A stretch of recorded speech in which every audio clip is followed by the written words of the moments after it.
Ladies and gentlemen, live from the underground, you already know what it is. It is the Backstage Brawl, back at it again with another episode. I am your host, the Golden Child, along with our usual suspects, the People's Champion and Kid Ty. MIA is One Diamond Cutter. Shouts out to you. We gonna see you tomorrow, especially hosting alongside with the Jabatiers, that is it. The Jabatiers podcast. We gonna meet y'all up. Survivor Series, as you see the background, celebrating 30 years of The Undertaker. We're going to be checking it out live in the city, live and direct. Y'all see us later on. But for now, we talking about the go-home shows for both Raw and SmackDown, NXT, AEW, and everything in between. Fellas, how y'all doing? Good, man. I mean, obviously to those who are watching today, we just did, two hours of live, Brawl Talk Live, as I would like to coin it.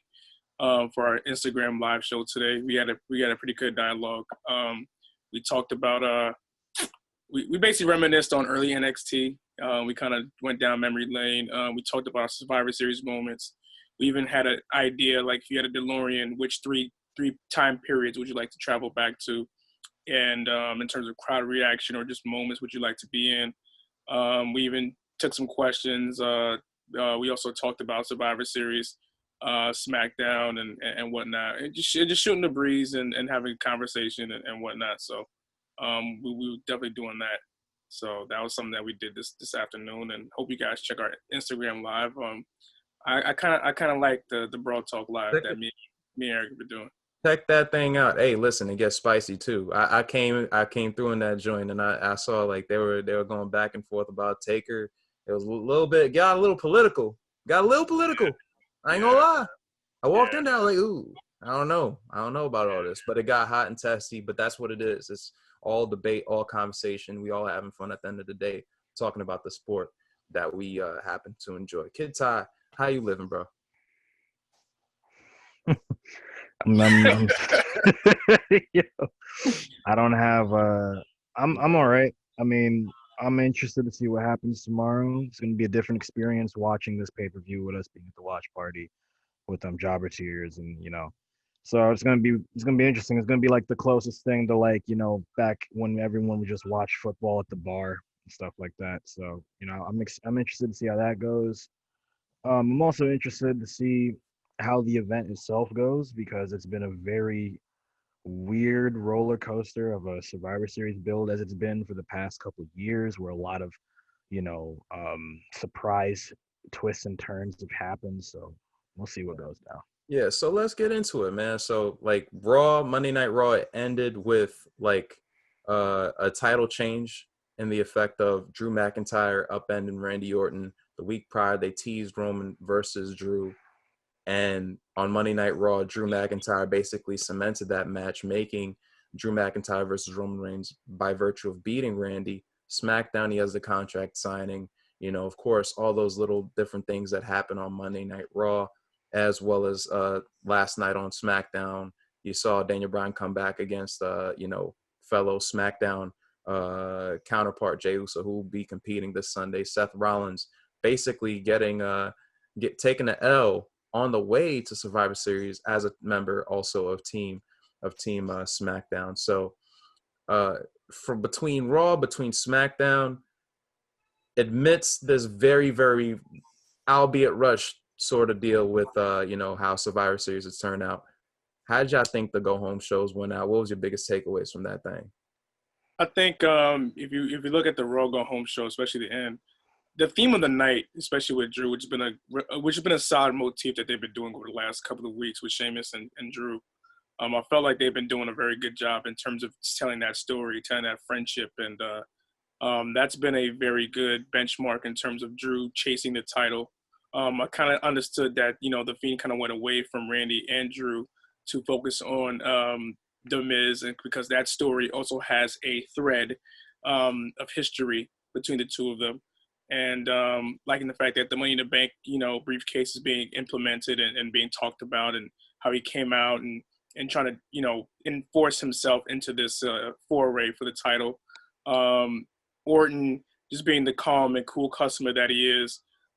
Retribution picking up a big win this past Monday night as well. which alludes to the fact that, you know, something hopefully might be on the horizon for them, and in terms of salvaging, you know, the horrendous start that they've had thus far. In terms of a go home show, I do feel that Raw has done a great job in terms of, you know, building up the Survivor Series aspect of it. Um, I I do feel like the inconsistency of it had come because of the draft, and there has not been enough continuity in order to build a proper show because of COVID and everything else that happened in between. But I will say that there some holes were definitely filled and explained perfectly, well to the best of their ability this past Monday night. Drew and Randy, you know, it's been a while since you've seen a title match on TV that was really, really, you know, high stakes and all the trimmings to it. Told a great story, great match. The fact that he beat Randy clean without any, like, you know, shenanigans that would take place, it definitely helped Drew's character, and it also helped the storyline, because now that in some ways he can move away from Randy, at least for now, to focus on Roman, which had a great segue on SmackDown and a great promo and a great face-off. Yeah, so let's tap into that real quick, because you know, of course, like there's so many like subplots that is basically emanated and been by the at the wayside from whatchamacallit, the whole storyline on Raw as well as SmackDown. Of course, on SmackDown, the main storyline is kind of the Roman Reigns, and you have the Jey Uso basically servant thing and head of the table deal. On Raw, it's almost like this, like Drew McIntyre, Sheamus, like, bro, I love you, bro. Like, like, yeah, I love you, dogs. Like, you know, I gave this outfit fresh out of 2006, your debut, even though y'all ain't showing that storyline continuity. But don't want nobody worried about that. For some reason, Sheamus spoke to Drew McIntyre's family. We ain't even got to get into it, but came out with a sword. All these like the presence, the pageantry of his, from like the segment down to the entrance, and we all know what this is leading to. We all can feel it. We all can sense it. We just don't know when it's gonna happen. At least just talking about that before we even get into the whole like Survivor Series type of vibe. Like how we liking this whole small intertwine and interlocking of, you know, because we touched on it a little bit, but the fact that, you know, they've kind of followed through with this whole Sheamus and Drew McIntyre dynamic where the heel Sheamus is rocking with, you know, his boy Drew McIntyre from way, way back. I guess it's my turn. Yeah. Let's see. I said it at the beginning of the year that one of the matchups I wanted to see in me picking Drew as one of my MVPs of the year was him and Sheamus, because I fancy myself very much a fan of properly done heavyweight pro wrestling. I like smash mouth fights. I like when things get physical. And Sheamus is one of the people that fits that to a T. He's been one of the best workers in the company for years. And for a while, when he rebranded himself with the, like, you know, gladiator-esque mohawk, and he came out of like the Celtic Warrior Great White type of deal, and he was more in this like boss mode level deal that he brought in 2015, a couple years ago. A lot of that got stunted because of Roman's push and the fact that they gave him the Money in the Bank briefcase when he didn't really need it. You know, like it felt like if Sheamus had any chance to really redefine his legacy, it was then. And him coming back and connecting to what we were used to seeing him as, like it felt fresh again, seeing him as the Celtic Warrior. He hasn't really given anybody a reason to doubt how good he is. He's as consistent as he's ever been. He's put in some very great physical performances against guys like Jeff Hardy, against guys like Matt Riddle a couple weeks ago.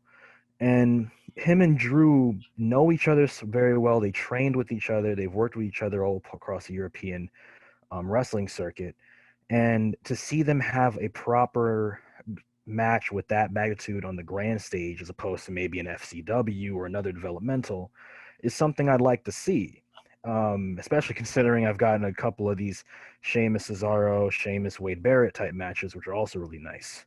So I'm happy to see that intertwining. I'm happy to see my dream kind of starting to weave into fruition. I will say, in regards to the go home show for Raw, I think that while it was solid and while I did enjoy the main event, again, I'm gonna have to. I'm not playing devil's advocate. I know that's taboo here, blue shirt, but I will say that I do feel that main event did not need to happen on this Raw.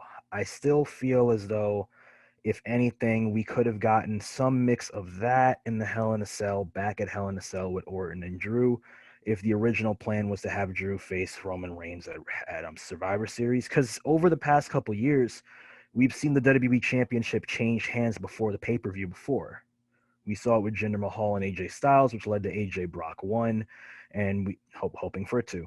And we saw that with Daniel Bryan, ironically doing it to AJ the next year, going into the match with Brock Lesnar for that Survivor Series.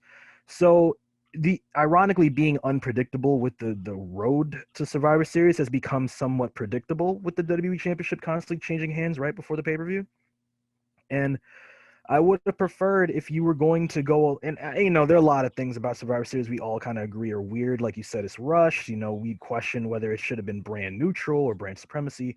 But if this is what you wanted to do with the cards you gave yourself, personally, I think it would have made a lot more sense to just have Orton lose and use that as fuel to get more sadistic, because that's where Orton really thrives, when he's like desperate and he's willing to do whatever it takes to get what he wants. Very akin to, like, ironically, his rival Edge, very akin to his mentor Triple H.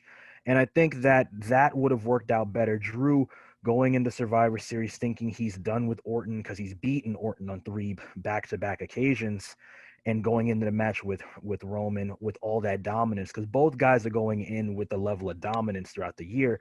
I think in terms of consistency, it would have made a lot more sense for Drew to already be champion going in, as opposed to just picking up the strap last Monday to go into Survivor Series. And that's just personally me.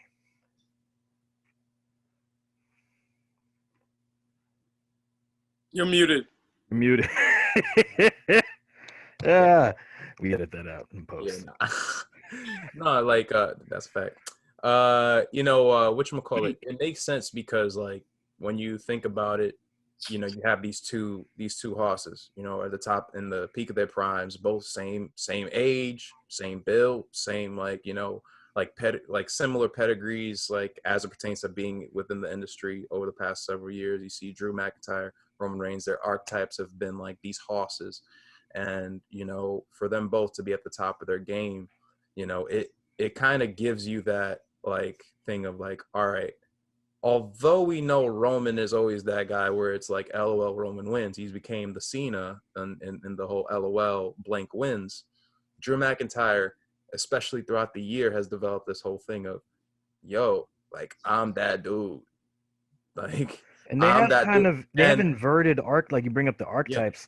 Both guys were pegged to be the future. yeah, Roman a lot more from like a political standpoint, like the fans from, like, on the insider in kind of could tell, and that affected his booking. But you could tell how he was being, groomed to be in a certain spot. And Drew more directly in terms of his storyline, like they were blatantly saying it. He's the chosen one. He's Vince's person. And they kind of had their own twists and turns where it's like, Drew was supposed to be the guy, but he was too immature, and they didn't push him right. So he had to leave to resurge years later for us to take him seriously. Versus Roman, where it was like he was supposed to be the guy, they kept forcing him down our throat.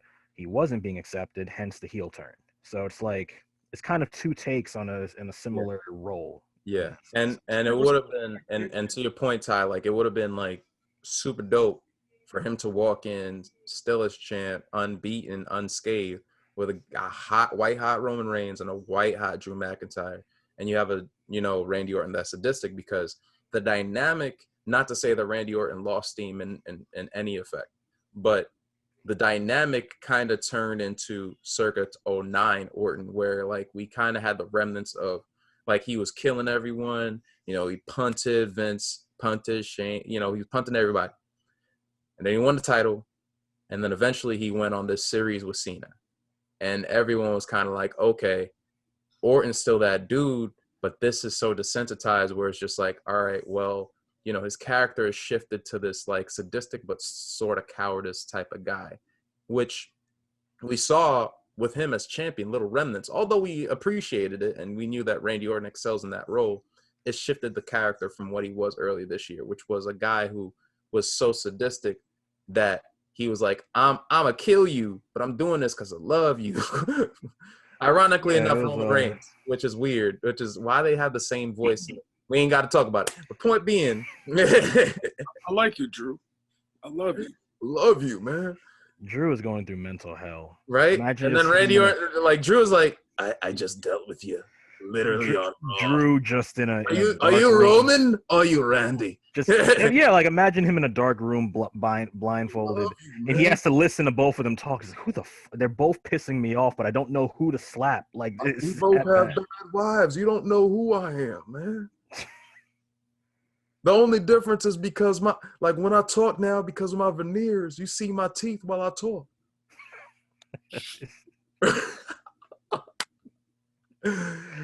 My dude was on SmackDown, sat at the head of the table, chill. That was a great detail. Oh my That God! was the fact that he didn't even sit up. Like, I don't know who it was, but in the comment section, but it was just like, yo, Oiled up. Yeah.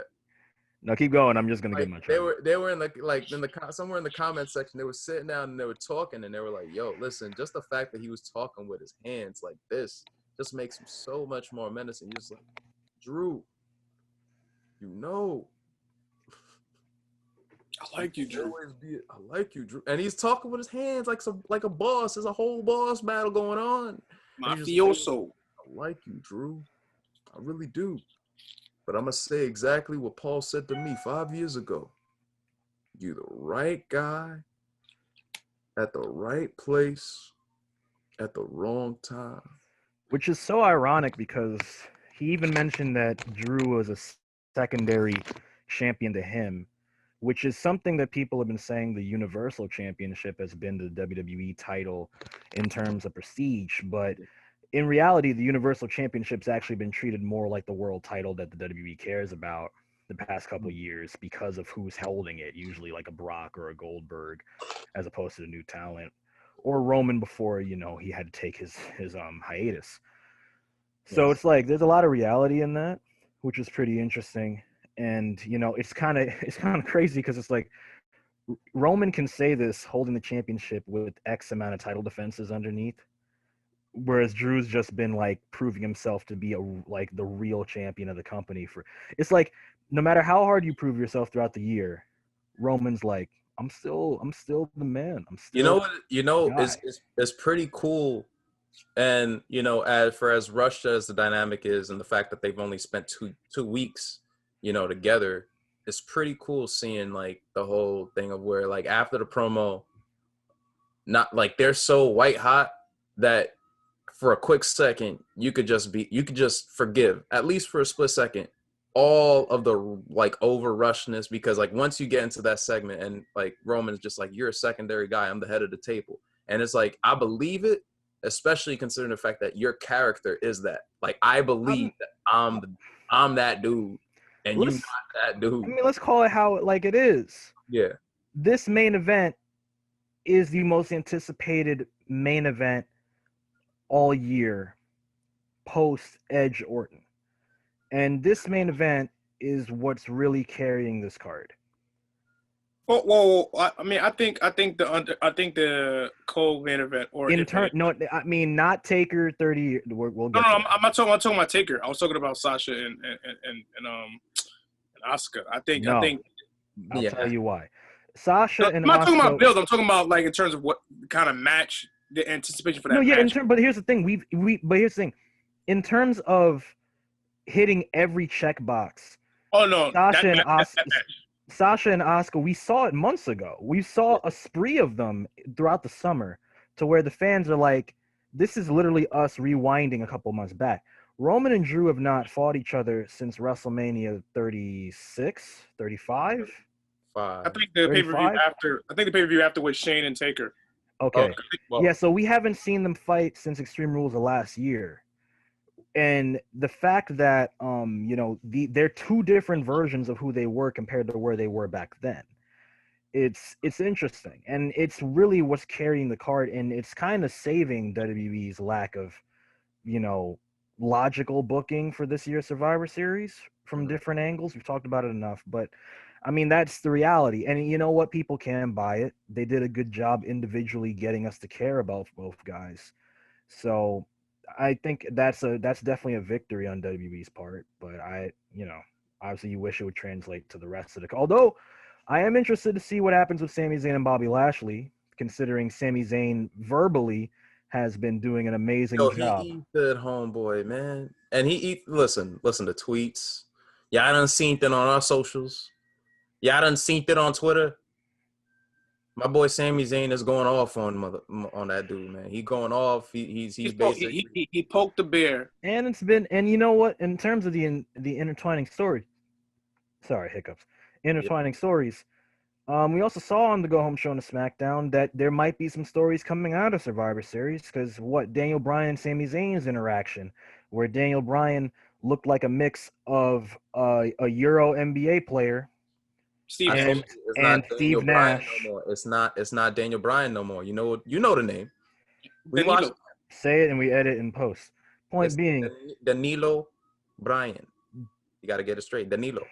the American Dragon was in Listen. full No, We no, no. effect. done explained it to you. We're gonna get a That's little. We're Danilo. gonna get a little off kilter and a little off PG. Look, Daniel Bryan also great. Like I like the TV match that he and Jey Uso did have. All right. Daniel Bryan is on his veteran mess, unlike anything else. But we see that there are storylines coming out of this. We see that Jay is still an integral focus. It's not him being absorbed in the Roman story, but he still has his part to play. You have what do you call it, the New Day, Street Profits still having their hilarious interactions, although I do wish Big E would still be focused on a little bit more. Hopefully post Survivor Series we'll go back to Big E being the central focus that he was before. So there's stuff coming out of it. I think that in terms of SmackDown's Go Home Show, I think they did a good job, especially with the closing of the. I think it was a tale of two different champion confrontations, though. When you put Yeah. Drew and Yeah. Romans compared to Sasha and Asuka's, which is I one of the reasons why I was like, me and Jay were watching it live, and I was sitting here and I was like, and he saw my face as Asuka was talking, and everybody who knows me knows I'm a huge fan of Asuka, but I was getting to the point where I was like, I told Jay, it's like, is it bad that I love Asuka, but I hate what's happening right now? And he was like, they're doing the best. She's doing the best that she can with the card she's given right now. And I'm like, in my mind, I was like, she's been doing that all year, hasn't she? When are we going to get to the point where like, I don't even need a heel Asuka, just like a more serious central Asuka. I wonder if it's building to Charlotte coming back. Isn't Charlotte on Raw still? So I wonder if it's building to Asuka's going to get serious when Charlotte comes back. But from a match standpoint, while I am looking forward to Asuka and Sasha again, you can watch these type of matches and enjoy them over the course of their careers every year. yeah. Like the new car It's smell a is tough gone. sell. It's a tough sell. And there's whenever you have like matches like that, like we I believe we had a conversation. We were all together last night and we were watching SmackDown, and like I think when we were reminiscing and basically discussing certain gripes about WWE as a whole, WWE, like Raw, SmackDown, NXT UK, etc. And the thing is, to a lesser extent, but the thing is, like, I think one of the biggest talking points was like going off of certain, like, blending the sports entertainment vibe and like the realistic sport vibe of the product. And we mentioned the ruthless aggression era. To your point on people's chant, like, we're gonna expect a dope ass match from Sasha and from Asuka. The issue is that a lot of those storyline match, like, they've had the same character archetype throughout. And although Sasha just turned babyface, it's so quick in the game that the dynamic isn't as fresh as, let's say, a Roman and Drew. Like, Roman and Drew was a year plus ago. Sasha and Asuka was not too long ago. It was a SummerSlam. So it's a tough dynamic to sell because I used the ruthless aggression situation as an example. We saw Eddie versus Chris Benoit how many times? We saw Chris Benoit versus Kurt Angle how many times? We saw the SmackDown 6 face each other how many times? But there's every single time there was a different dynamic. There was like more added traits, which is why to an extent the whole tag feud with Bayley and Sasha, looking back on it, worked in a way where it was like, I do something, but I'm gonna just pin it on her to fight you. And there was always a carrot. There was always a carrot that they were chasing in the storyline narrative with this whole, Survivor Series feel. It's kind of tough now because you're almost handcuffed to the situation where we got to run at the mill again. And I could honestly say, as nice as the match is, I'm pretty sure I'm gonna go get a bag of chips during. Like I could tell you, I kid you not, I'm probably gonna be on my phone and I'll see a nice spot and all that stuff, and I'm pretty sure it's gonna be a dope match. But it's like the attentiveness that I will have to a Roman and Drew, or like a Bobby and Sami Zayn to an extent, because they may, who knows, they may draw back the rivalry from If I years see prior. Bobby Lashley TNA bounce off them goddamn ropes one more Yeah, time. so like you have you have that dynamic. It may change. So there's a give and take there. I will say, for all the positives and negatives there. Well, for all the positives, there are certain negatives. I'm gonna just throw out one right now. Pour one out for basically how they did. Bayley. They just threw her in the tag match. I And wanted to Otis, ask about that because I I was wasn't even like, mad about that because she was a former champ. But this next one, Otis, that shit was random. That was random as hell. Rand, I want to know, Random. well, before we get to Otis, Yeah. what is Bailey like? Because I missed part of that during the show.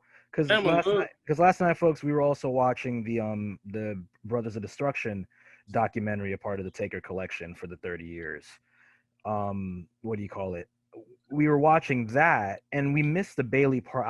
I didn't get a chance to go back and get the info what was going on, but it seemed as though Bailey was like kind of Kofi'd it, kind of just moved on from where she was before after a grudge match essentially with Sasha Banks. But it's like I want to know what's going on with her in the sense that like she's just like, oh, I'm just team captain of SmackDown now. It's like, are we gonna get these two fighting again? Is she gonna any bad blood? What do we? There's some pivots. I have a feeling she might pivot to Bianca Belair because I kind of saw signs of it last night. Yeah. Okay, because well, I mean, even I still want some explanations because it's like, Yeah. this is kind of one of those things where it's like I wish the draft would have happened after Survivor Series because it would have given Bailey a good way to go to Raw or find a new storyline avenue a little bit more seamlessly, as opposed They to rushed this shit. Word. Yeah, no, it's tough. It's tough, but we could keep it rolling. I personally didn't watch start to finish NXT. I saw the cliff notes. I watched the videos. I didn't watch fully AEW. that was my I watched the cliff notes. I did the videos. Nah, bro, NXT, my highlight was actually hurts. my highlight of the week. My ear. Was the segment between Balor, UE, and Pat McAfee's friends for hire, I guess. Yeah, I was about to leave. Because You know what happened this week? You know what they said? You know what they said? the iconic. He said it. Well, War Games. We know we're gonna have 2 War Games matches, I believe, like we've had the past couple of years. I'm said it. I'm still not so sure how I feel about that because you know how I feel about overusage of the gimmicks. Yeah. But damn it, does William Regal make me feel more invested for their overusage gimmicks versus main roster? Yeah. I will say though, UE had that was one of my favorite brawls that I've seen arguably in WWE history. And I'm going to be honest with you, that might sound like I'm overhyping it. I'm so serious. When I say watching these guys all double leg takedown, the 1 and 2s with Oni Lorcan and, Martin Stone, Danny Burch, and Pete Dunne, just seeing all of that, seeing the brawl, it just felt so organic. Like everything that you saw from Finn Balor's promo, basically saying, I'm a fucking badass cat, to, everything that was going on, the fact that they were very loose with their language, the fact that, like the whole arena, and this is one of the advantages of the Capitol Wrestling Center over the Thunderdome, it felt so alive being in that and seeing and hearing the reaction and seeing everyone banging on the wall still. Like they've had the smoothest transition out of any wrestling promotion, in my opinion, with the the quarantine areas, whether it be no people there or limited people there, or just the staged fans or the fans being with the NXT talent. That shit felt like a whole different beast of a segment just off the volume. And And that was and it was crazy because of like, if you flip to the other channel, you have the turn of Hobbs basically turning on Cody, turning on basically, he held up the FTW title and all that stuff, and you were just like, yo, yeah, like you thinking, all right, okay. I mean, there's some continuity there. There's a reason why, Will Hobbs, which Will not Luke Hobbs, we're gonna call him Will not Luke. Like why he basically was coming late to these saves, but with Darby Allin and Cody, and now there's some storyline continuity there. Of course, you had the Inner Circle doing their whole bit with MJF, which was hilarious, as per usual. I mean, come on, it's all these different characters. You have again the build to Omega and Mox, which Mox dropped the bombshell where he's just like, hey, listen, talk. He went on. He be talking some random stuff, but about his personal life, he's like, listen, I grilled some chicken the other day, and I saw a possum in the corner. Man. I looked at the candle, gave me new light, and I put a baby in Renee Young. And you just like all of this stuff. Shout out to Renee Young, by the way. And congratulations. all of these different things, and you're just like, yo, AEW coming in, and you flip the channel, and you just see 4 dudes just run like original in all black, like it wasn't. And it was, you know what it was? You know what it looked like?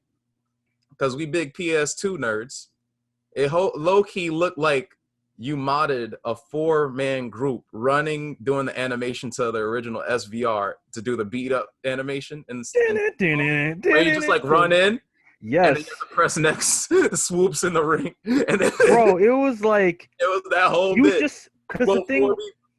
I like that, because like, here's the thing.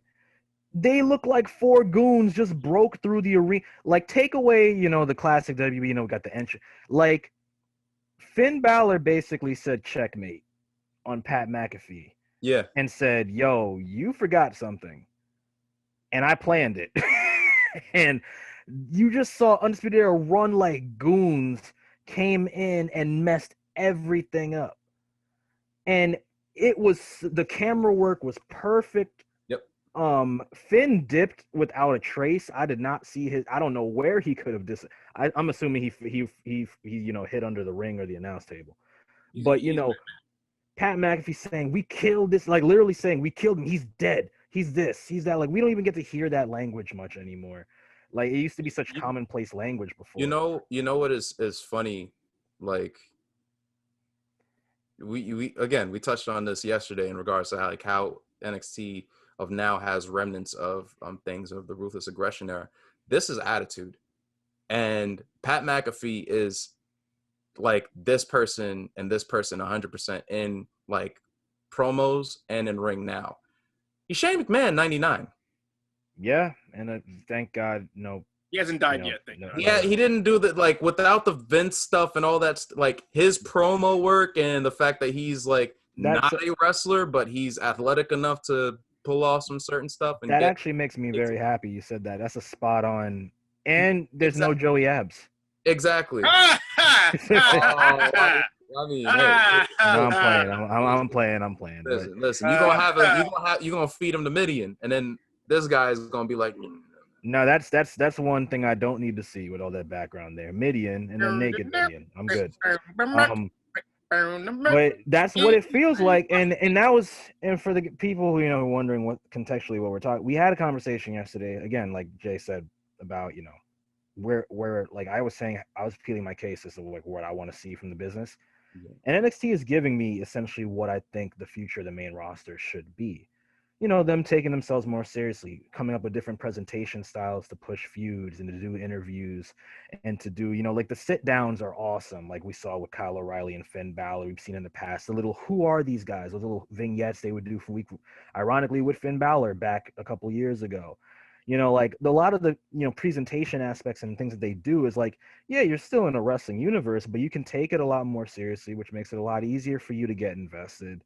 And you get moments like this where like I could honestly sit here and say I wanted the Undisputed Era to break up multiple times in the past 2 years. And I've lost my shit when they came out. I've never cheered for Adam Cole in my life. Like I've never cheered for, at least not this version of Adam Cole. I've never cheered for down. Up, down. Adam Cole was pretty cool. Chugs. No, yeah. No, yeah. But I mean, like in terms of like UE, NXT, and Adam Cole, I've not been. I lost my shit when he pump kicked Pat McAfee and was beating his ass. Pat McAfee had a whole rock bump hitting his head against the grated like plexiglass walls, and He's in a flip 15 times. I was just like, this is exactly what I want. Like this is exactly what I want to see more of. I want to see more of like the. I was thinking that too. All to Worlds Collide, which is an NXT event as well. It's like it was it was cool. Like, and I think that, like I said, I think NXT has been doing a very. I think NXT is being overlooked way too much in this whole. Yeah. Especially when you compare it to like, I think the two. I'm gonna go out on a limb and say the two wrestling programs that I think have been overlooked the most during the quarantine have been NXT and Pro Wrestling Noah, but that's a whole nother discussion. Yeah. So they got me. They got me invested. That's a fact. And also like I could throw in Impact as well. I mean, even now I'm overlooking it as we speak, but I be talking to my there's a trio coming soon, so yeah. So it's all good. And also for all intents and purposes, while AEW has gotten a lot of acclaim and a lot of fanfare, whether good or bad or indifferent, shouts out for them to continue and reunite Death Triangle. Now they could get into the trios titles. Death Triangle is a group that scares me in terms of what tag finishers you can create with that lack of regard for people's lives. That is, ooh, my neck. I haven't. There are a lot of great tag finishers. One of the ones that's made me cringe the most is the combination of Homicide and Low Key doing a foot stop Gringo Killer combination. Death Triangle has a potential to make me cringe even more, depending on what they do. Yeah. And Neville, you already know Neville is just Vegeta, so we can expect at least some 2D murder live action. I am the principal. He's Vegeta. He is legitimate. Well, listen, if he cosplayed, I know it's a little too gimmicky, but if it was like Halloween one year and he walked in angry as hell and it's like, what is that outfit? That Dragon Ball Z? No, this is what my family gave me. We got it from Upon Time. Look, he's like swearing that it's like basically like exclusive to his country. It's exclusive to where he's at, and everyone's like, no, this is from DBZ. Like Kenny Omega, that's from. No, you know what? I'll see you in the ring. Yes, in the ring. I am tired. I am the king I'm the prince of all of AEW. Oh, I think that's not how it goes. That's not how it goes. We'll see you. That's not it. That would be the most hilarious. I will say this as a segue. There is only one wrestler I want to cosplay as Vegeta all the time, and that is possibly the next main roster addition of Rhea Ripley, who had a pretty darn good match. Again, I've been holding my ear the entire time. My ear. Who lost 5 earrings in her ear. That was brutal. That you see, we had a similar moment with Becky Lynch getting her schnoz messed up with Nia Jax, who has also injured another. Gene would not be That happy. wasn't her Actually, fault. thinking. Mandy Rose No, was I not. know, but you know how Gene is. Something tells me he's not happy about that. I mean, he's been But hyped. Not So this. he has been, indeed he has. I will say this. I'm glad that we actually got closure on that program because it felt like Charlotte dominated very early on in the year. So the fact we finally got that closure was really nice. And the end scene, Hmm. like that was it was pay-per-view worthy. It was pay-per-view worthy. And you And had to do it during the week of the go home shows of Raw and SmackDown. You kind of had to remind people, hey, there's a show in between that you need to watch. why is like Triple H as the booker? Listen, hey, listen, Survivor Series is coming up, Raw, SmackDown. I took it personally. I took it personally. I made a pay-per-view show. People have been paying attention to my undercard. The Johnny Gargano feud has been, pretty, Damian Priest, And that's speaking been of the he undercard, slapped the shit out of Leon Ruff this past week.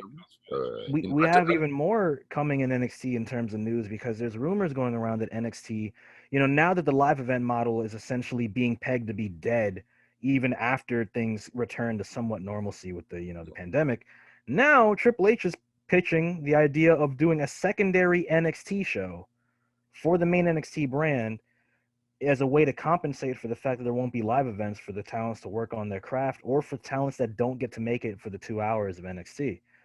I kind of wanted to know y'all's thoughts on that because does that mean NXT is becoming like is its own 3 hour show in a sense? I'll be quick to say this because what I'm hearing is going to be brand exclusive because me and Eric definitely talked about this on live and I saw Sir Wilkins and Mr. Singh, Wrestling Singh on Wrestling News. They talked about it as well. I'm pretty sure it's going to be brand exclusive. I do believe that it's going to be, showcasing a lot of NXT talent that hasn't been showcased a lot during the 2 hours, like you said before. And I'm not sure it's not going to be 2 hours. Obviously, it's probably going to be an hour, like it used to be for the original NXT, if that.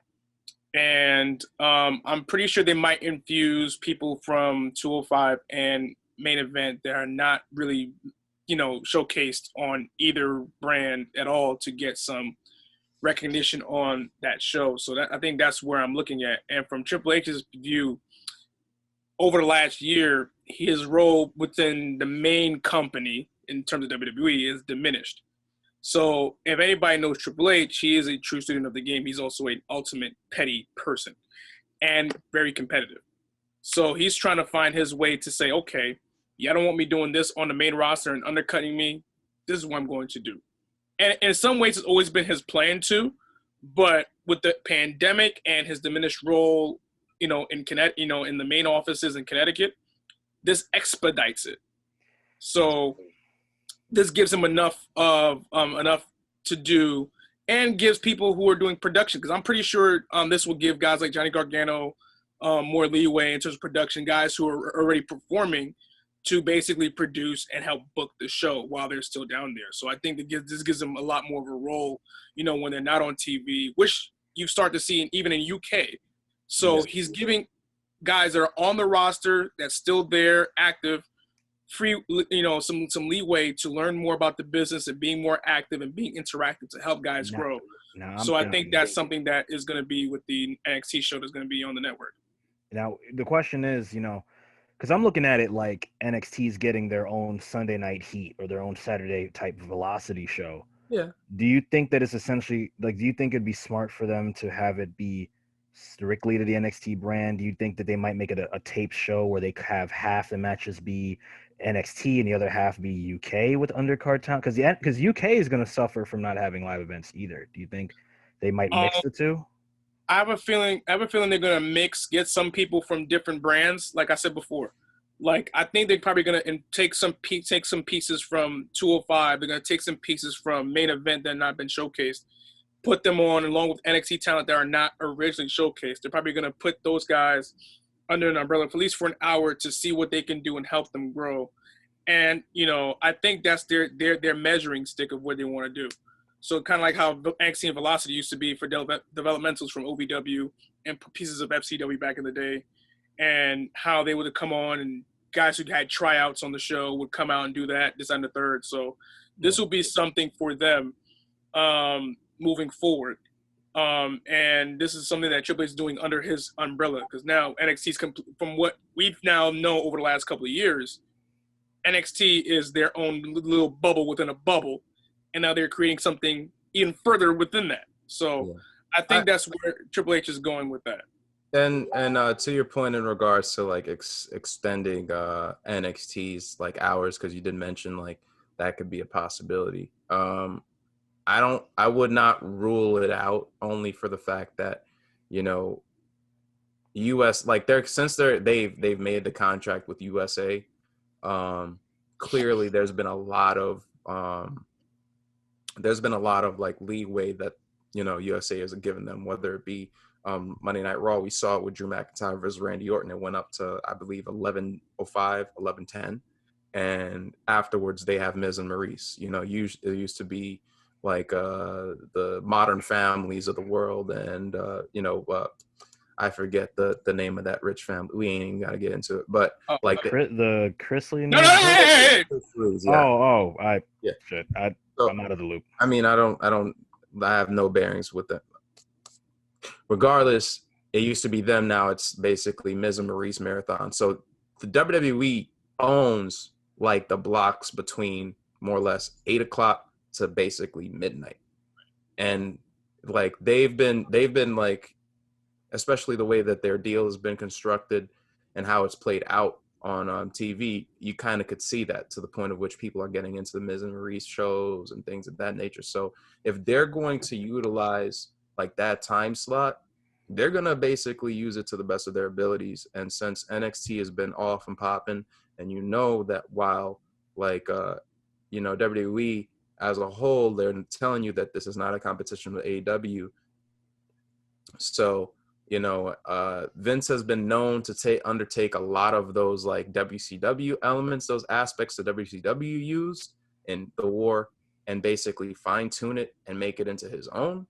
I think that that's a potential avenue that they can eventually go towards, especially because the roster is so grand now. So it is a lot of, you know, and AEW is still thinking about bringing Dark to TV. Yeah, so you know, it's definitely, you know, a leg race that, you know, we'll continue to monitor. And for all intents and purposes, for the way that they've handled things in NXT as a sole brand, going from 1 hour, 2 hours, I think that they've done it the most. Like, you know, it had its bumps, like everything, but it's had the most natural progression from a 1 hour show to 2 hour show that any other companies had from 2 hour to 3 or 1 hour to 2. So it's a very nice shout to them.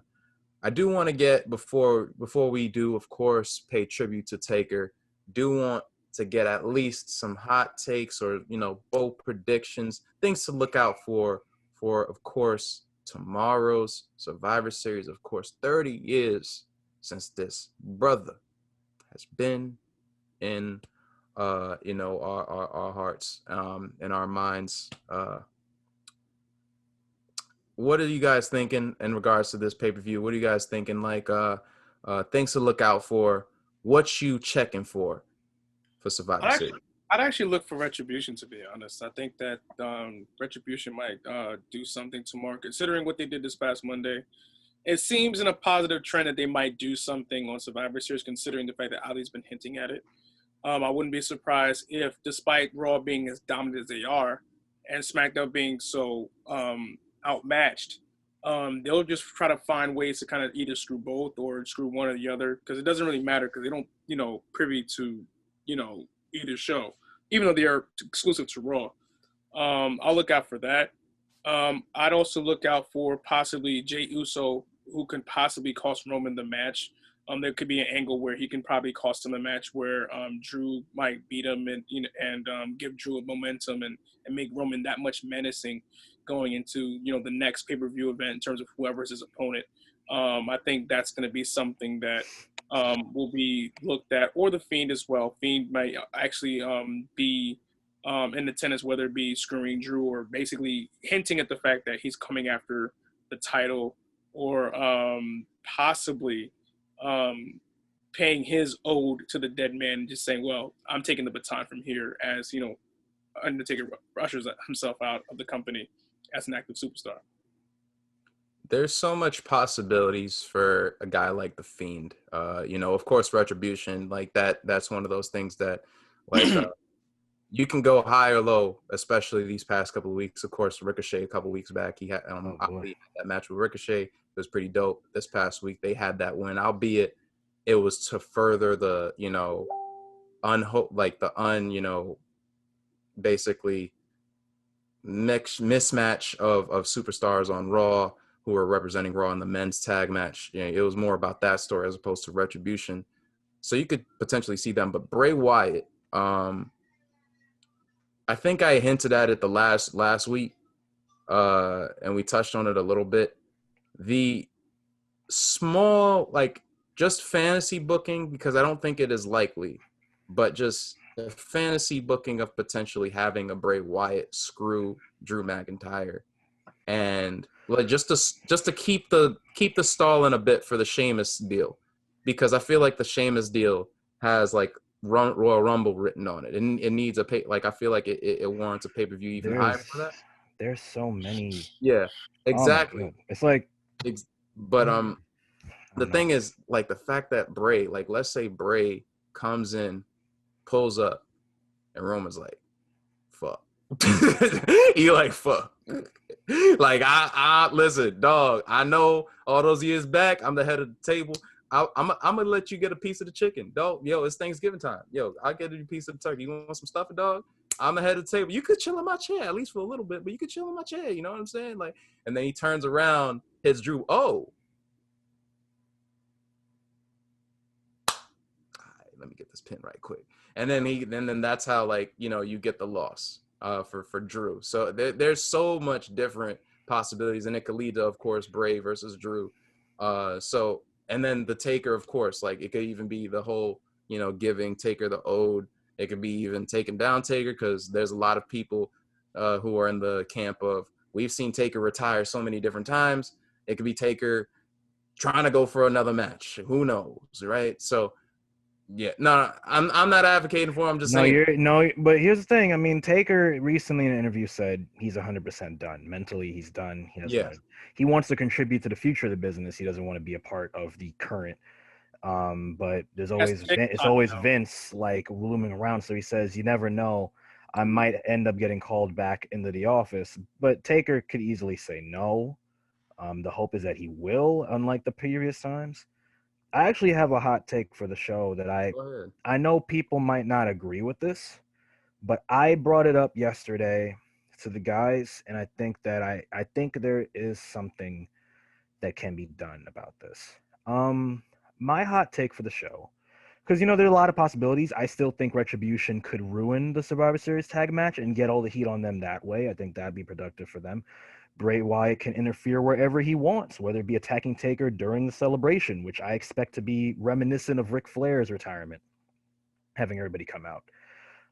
I think there's a chance that Bray might interfere in the main event. I think there's a chance that Randy Orton might come in and interfere in the main event. I think there's a chance that Randy Orton will try to interfere and Bray will intercept Orton and allow the match to continue on as it is. I think there's a chance that Bray will try to interfere, or, like, you know, like, Randy will try to interfere. Then Bray will try to interfere to stop Randy. And then Sheamus will come out trying to help Drew, thinking that Bray is going to attack Drew, and he ends up screwing Drew out of the match and giving Roman the victory. There are so many different possibilities considering what they've built up on Monday Night Raw. Lesser so than SmackDown. I don't expect Daniel Bryan to jump in and do something, but that could happen too. We could see the first ever quadruple interference, which I would find hilarious. But what I personally, yes, wait, not even first ever. What do you no, mean? I mean, like, in a good while, like the first one in a while. But I think one thing that's really interesting. Ambulance match. Yes. God damn it, yes. Actually, I want Pat McAfee on this show. I enjoyed him last Survivor Series. But He just turns into Shane McMahon. Put fuck it. some Why money in the not? turnbuckle. I'm about to do the coast to coast right quick. But in all seriousness, my hot take, what I think would be interesting for the show tomorrow is for Roman to lose clean. And I know a lot of people off rip will be like, what the fuck are you talking about? Hear me out here. Roman has punked out Drew. This is the only time they are going to interact, as far as we know, for the near future. I think that considering how cocky Roman's character is and how many people expect Roman to be this dominant or want him to be this dominant going into WrestleMania, in terms of adding a twist and a turn into the road to WrestleMania, I think this would actually be a productive one. Because one, the event is being booked as best of the best for that main event. That main event is the best of the best, the champions versus champion. A lot of people are tired of BS finishes, and although it might be appropriate to have a BS finish here, we're coming off the heels of a lot of shoddy finishes in recent pay-per-views, right? So for me, to have it end in a clean finish, where when the dust settles, Drew wins, would do two things. One, it reestablishes Drew's dominance and kind of gives more fire to him winning the title so recently. So that doesn't come across as a fluke. It doesn't, well, not that it did in the match, but like it comes across that Drew is exactly where he was at the beginning of the year. You know, it puts him back in that firm, like, driver's seat, which will allow for whoever he faces to feel like, you know, Drew has some actual leverage. Like he actually has a chance to beat some of his contenders, not based on story, but based off of how you personally feel about him. Like if you feel a strong attachment to Drew and you know in your mind, yo, this guy doesn't have a chance against Drew, that helps Drew. And it helps the match and gives more investment to the match. But the real reason why I want Roman to lose clean is because I think that a clean loss for Roman serves his narrative better than anybody because of how cocky Roman has been and how you know, he's no one's really been able to step to him and cause him any problems, right? Him losing would put a fire under his ass that would make him even more imposing than he's been before. We've seen a lot of great character development from Roman recently, but like we've said, he hasn't had much variety in contenders since he's been champion. He's been fighting the same people. He's gotten complacent. For him to lose to somebody who he can't get revenge on, when you really think about it, once this is over, y'all should not be interacting anytime soon, not even on the next pay-per-view, right? But for him to lose clean, it'd be a shot on his pride. Now people are wondering, are you really the head of the table? You just lost to the WWE champion who you said you'd punk out real quick. You called him a secondary champion. Now he's pissed off. And now the whole roster on SmackDown's fucked because he can't take it out on Drew. He could take it out on everybody else. Who's been pissing him off recently? Daniel Bryan, somebody who he already has a storyline built in, vendetta against, that they haven't really jumped into quite yet, but they can use more fuel to Roman's anger to push that.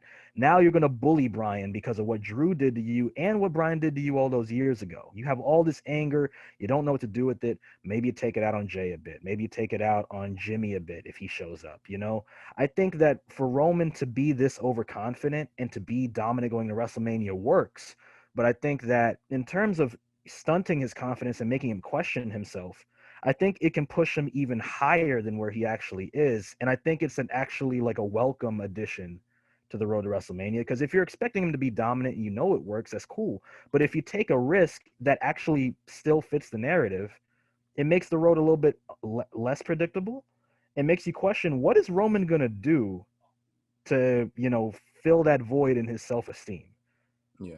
And considering how ruthless he's been so far, I'm expecting walls to be destroyed. I'm expecting backstage areas to be fucked up. I'm expecting interviewers to be running away. And I'm expecting Paul Heyman to be begging Roman for mercy to stop beating people up similar to what he did with Brock. So that's my hot take. I think Roman losing a Survivor Series clean could actually be a good thing. And with that, you know, like they have so many ways that they can, you know, write that in and explain why. Because, like, to your point, wrestling the same people, you develop a certain, like, once you go and get into the rhythm of something and your work style is, your work rate is mediocre, you think of any job. Like, let's say if you develop a skill set and that skill set is put to the side for this regular job, and then you get back to that job that you worked on prior to, and it's just like, oh, yo, I'm rusty. What the hell? It's gonna basically drive you and motivate you even more. So you put that in the realms of a person who, in his mind, is the guy, and is the number one talent. And most definitely, I think that does bring and will offer, And especially on camera. the I mean, shock value of losing. yeah, Imagine how the internet would blow up if Roman, with everything he's done, lost clean. Just imagine the reaction. yeah. And now And you got them interested. you know how I would end that pay-per-view? He's walking around. He doesn't know he's like calming himself. He's like, what the hell? What the hell just happened? What the hell just happened? He's like, Paul, what the hell just happened? And he's explaining to the referee, and the ref is like, yeah, it was a 3 count. And he's just like, oh, damn, well, Spears referee. And he's just like, I don't understand. Because, like sometimes Roman thinks he's Drake. He's like, I don't understand. I don't understand. And he just starts wailing on this referee. And then they're like, yo, come on, chill, bro. And pretty much the pay-per-view ends with him just fucking everyone up. And then Taker appears. Choke slams him, and just says, no matter what place you sit at the table, remember, this will forever be my yard. I would not only that Don't change ending. Don't change it. Don't change it. No, because he literally gave him the yard at Extreme Rules. It's the only reason. Like, to be, because it's one of those things where he'll give. Oh no, legend. No, I get it. I'm just like you're being like, you're not treating the yard right. There's one of those, you're not treating the yard right. I'm not taking the yard back, but you better remember. You know what I mean? It's like it's like a boy you haven't learned yet. Yeah, not even. It's like, yo, man, like, like a gang member, he takes over. Like he's the head, and then he's like, all right, I'm gonna get it. I'm gonna do some dirty shit. You know what I mean? And the head chief pulls back up. This ain't what we do. I'm sorry, dog. This ain't what we do. The fuck is wrong with you? I don't know. I mean, like, but in Taker's own way.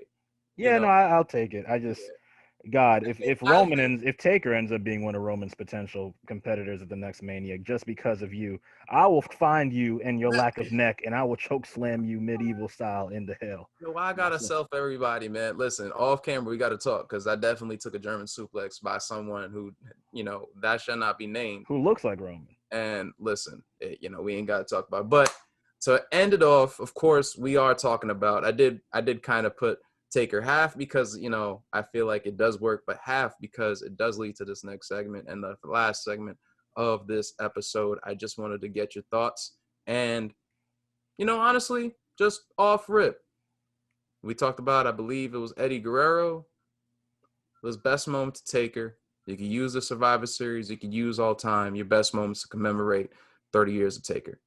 It's funny because me and Eric was talking a bit about Taker. I have a few of them. I'm just gonna limit it to 3. One of them is we saw it with the Brothers of Destruction yesterday, WrestleMania 14.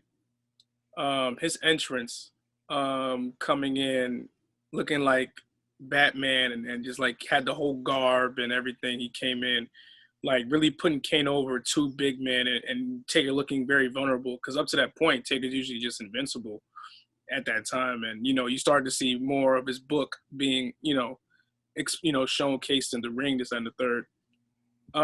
Second one would probably have to be Royal Rumble 1994 when he faced Yokozuna.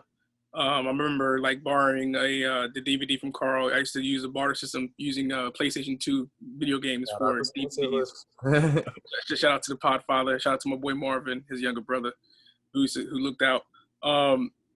Having Yokozuna, put him in the casket, and Taker's speech in terms of "I will now rest in peace" and how impactful that was, because it was the beginning of the metamorphosis of that character when he came back in Survivor Series, later on that year, with the purple gloves, darker hair. He got the goatee, and you started to see his face more.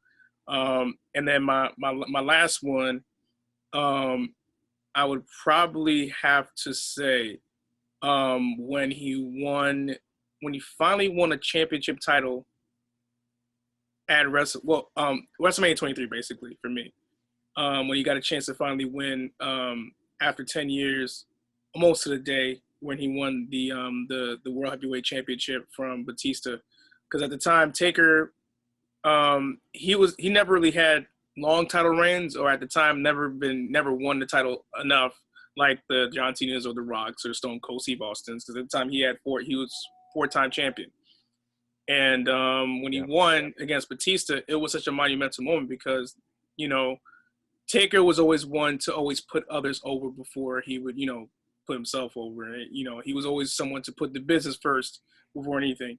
And around that from 2003 up until 2010, he was putting up some of the best matches, period, in terms like his book was so diverse and everything that he did to put other guys over, like a young John Cena, Edge, Brock Lesnar. He did everything to put others over, and I think that was one of the moments where I was like, Taker, that was the apex of the guy that we all know and love.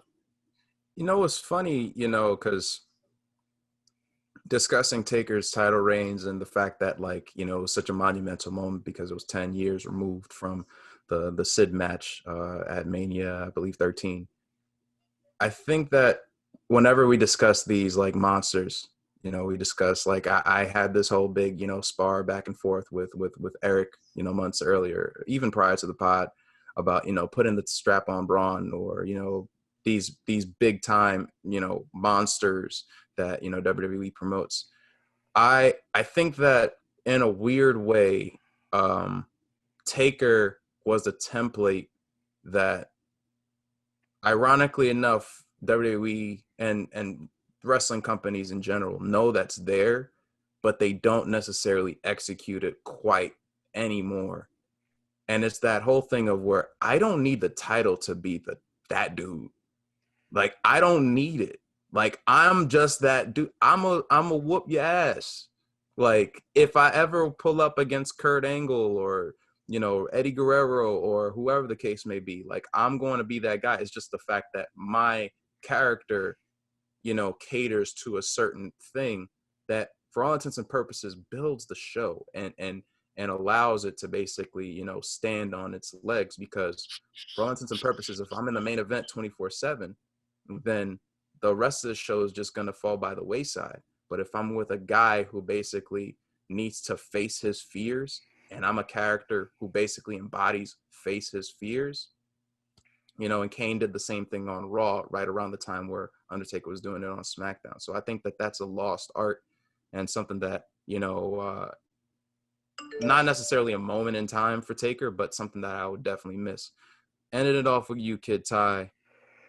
Moments from the Undertaker, from the dead man. Okay, so I don't know how brief I can make this, so I apologize if I ramble a bit. This probably might be its own separate section on the Facebook or the Instagram, depending. It's up to you, Randall. What do you call it? Randerson. I don't know what your full government is, but the point is, just get that. Just zoom in on that face. Yeah. No, but what do you call it? The Undertaker is my favorite professional wrestler of all time. He has been ever since I was a little kid. As most kids in the early 2000s, you were fans of the Jeff Hardy, the Hardy Boys, and all the exciting guys. But I've had a very interesting relationship with the Undertaker character ever since when we were younger, when Reggie would dress up with the hat and the cape and scare us with the dead man music. Seeing Taker on television during the early 2000s was interesting because he was during the early versions of the biker persona, where it was American Badass first and then Big Evil later. But for me, I grew up on Undertaker in the second half of his career, similar to a Shawn Michaels, and a lot of Ruthless Aggression era stars who had been in previous eras getting revitalized, stretches in their career during Ruthless Aggression. Undertaker was one of the guards of that time period. where he was, he went from being, he was called the conscience of the WWE by Jim Ross to being the literal gatekeeper of SmackDown. Like, you didn't really make it unless you interacted with him and showed what you had. And similar to what Randy and you implied, you didn't have to beat Taker to show that you made it. You didn't have to beat him for him to put you over. And that's a recurring theme over the course of his career. Especially when you notice during that ruthless period, Undertaker got into the habit of getting some of his stuff in early to give you the majority of the match to show why you're giving him a run for his money. Like, you're beating him up for majority of the match to show why you came to dance, what you bring. Like, he's showing everybody what you got and why you have a chance to beat this guy before he, flips the switch and goes back to the guy that we knew and loved growing up. Undertaker during the 2000s. You saw bits of it in '99 with the Ken Shamrock match, and in the late '90s in terms of him expanding his book, as Randy said, adding more submissions, using more of a formal formal hand strikes with a proper square up formation, standing pose. Him throwing the hands. He was very high in MMA to the point where he even said if MMA had been around before pro wrestling, I may have done that. He was very much a fan of combat sports, and he integrated that into his character, which you always heard on commentary. Michael Cole saying the evolution of the Undertaker, Taz saying that Undertaker is well versed in submission, him adding things such as the triangle choke, the taking care of business with the Dragon Sleeper in the mid 2000s, him adding the Fujiwara armbar, him adding so many different maneuvers to his move set so that he didn't come across as the one-dimensional monster that most people remembered him for moments in the 90s. In the 2000s, he was doing STFs to drop toe holds into submissions, rolling knee bars against JBL. He was doing things selectively similar to how he did in the 90s, because in the 90s he showed feats of athleticism. In the 2000s he showed you, yo, I legitimately can wrestle. Not only am I great character driven, but like, bro, like, I really can go on the mat. To your point, where he would face somebody like Kurt Angle, it wasn't just his legacy that Kurt was fighting.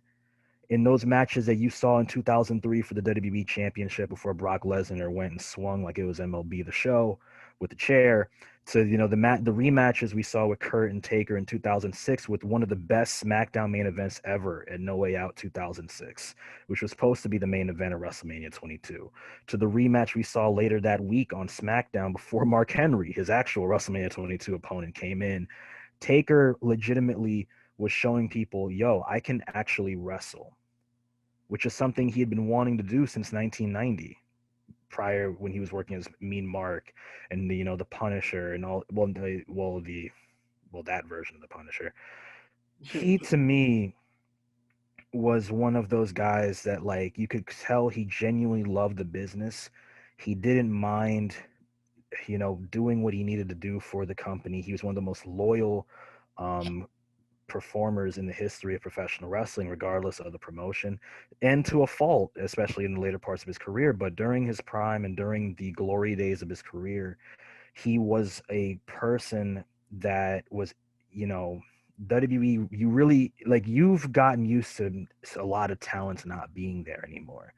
But if it wasn't for the fact that Taker was working virtually one match a year, it's kind of hard to imagine the Undertaker not in WWE. The longest tenured employee, not one employee, another day, the longest tenured talent WWE's had in terms of in-ring talent. He's seen virtually every boom period and low point ever since the Golden Age. And the fact that he's done so much for the company, 7 world championships, multi-time tag champion, the only secondary championship he's ever held is a hardcore title. One of the first people I've seen wear a championship around their neck. I know where Cena got it from.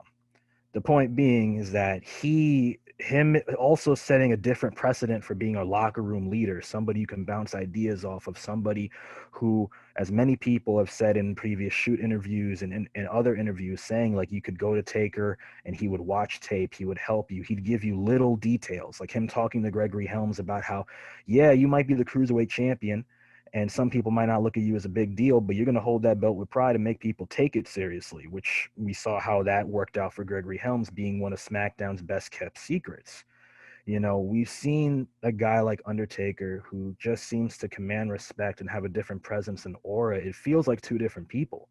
when you see Mark and Taker, even when he's like in his American Badass situation. And as a kid, seeing the first incarnation of the Taker hybrid, when you had the 2004 Return to the Dead Man, where it was like 80% Dead Man, but there was still 20% American Badass, him integrating his entire moveset together and him giving you all these crazy dope matches, but also story driven matches like the Punjabi prisons and the whole thing with Kali. It was fun to see Taker finally get to tap into his potential to the point where, similar to a Shawn Michaels, he had a second prime. This is me watching from like 2004 and 5 on. And for me, it's a shame to see that, a lot of things didn't work out the way he wanted to towards the end of his career, right? But it's a bigger shame for me that I've always thought about the day he'd have to go, but you dread it because you didn't want to have to sit down and watch it. And now I'm gonna be in a bar watching the Undertaker go out possibly, and hopefully it doesn't lead to another match. But I'm happy for the guy that he finally gets to leave somewhat on his own terms. I hope he has a celebration similar to Ric Flair's, where you have, people come out and celebrate with them. I hope he gets to shake AJ Styles' hand, Shawn Michaels' hand, Triple H's hand. Maybe we get some video things from Rock and Austin, or we get, because there's so many people he interacted with during that 30-year stretch. And some of them sadly can't be here, whether physically or soul wise cannot be here to say. I would know he would love to have had Yokozuna be there to talk to in his final moments in WWE. But the fact that there's so many people, even across like this man he would do matches in Michinoku Pro against WWE's Hakushi. You remember him as Hakushi, Jinsei Shinzaki. He's a pop culture icon to the point where people who don't even watch wrestling know who Undertaker is. Yeah. And the fact that there are grandchildren, their grandparents and grandkids who can both say we've watched eras of Undertaker at his best. The fact that you're like, Taker, he's still going. I was watching him in high school. I was watching him in college. Are you watching him here? And this, like, I could go on for hours, but I'm really happy that to the day he gets to call it quits. He gets to end it more so on his terms than ever before, because he's been such a loyal soldier. And while it hasn't been a perfect road, I'm very happy that he gets to drive off his way. And I really do hope, because as a wrestling fan, you're always going to be skeptical that everything's a work. God damn it. This is what the business is. Yeah. But I do hope that it works out for him tomorrow. I hope we get to see all these crazy cool moments. And I really do appreciate everything he gave me as a child, how he made me change my perspective on wrestling. And especially in the later points of his career, being that hybrid, showing how well you can integrate the art and the sport and the athleticism of the business with that character to create this perfect mix and a perfect world champion and a perfect example of what a wrestler at that size can do, and how that's affected the business with the current crop we have now. So, and I hope he is going to be in the developmentals, helping these big men, whipping them into shape. I hope he's not as harsh as Baron Corbin makes him come across with the advice, but no, it's like a funny harsh. It's like you gonna take this roast, but you gonna learn from this roast type thing. So yeah, thank you to the Undertaker for everything. Thank you, Taker, most definitely. Thank you again. I know that we did it earlier on with that episode with the farewell, but thank you again. But we gonna watch it. Survivor Series. We're gonna watch the farewell. We're gonna watch Taker do his thing, rock out. Of course, we're going to be alongside, once again, with the Chopper Tears podcast, myself, People's Champion, Kid Ty, and Diamond Cutter. We're going to be over there. But as for now, again, People's Champ, Kid Ty, myself, Golden Child, we bid you guys adieu. Real quick before we go, because I'm going to play the song as we go. Which match is the best Taker match all time, and why is it either or Shawn Michaels or Kurt Angle? Go. Real quick. Come on, man. No, don't do this, man. And they both had rematches, though. Go. Real quick, yeah, So man. you said Sean Mania 20. You can't go wrong with Mania 25. But I'm gonna be the guy. No Way Out 06 touched myself. Oh, Well before Michael's look. we gotta sit it. We gotta sit on it. We just gotta sit on it. We just gotta sit on it. We just gotta sit. God. Golden Child, People's Champ, Kid Tie, out.